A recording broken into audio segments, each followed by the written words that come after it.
ওই যে দেখেন সামনে একটা নতুন ব্রিজ, আর আমরা দাঁড়িয়ে আছি কি পুরাতন ব্রিজে।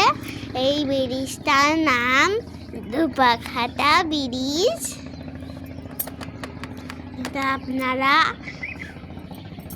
কে অবশ্যই কমেন্টে জানাবেন কে কে এখানে গেছেন।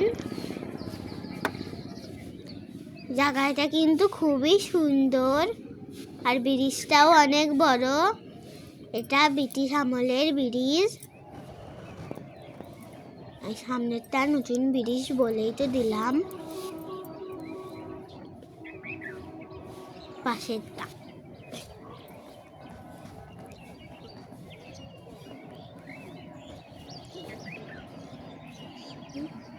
অনেক নিরিবিলি জায়গা এটা।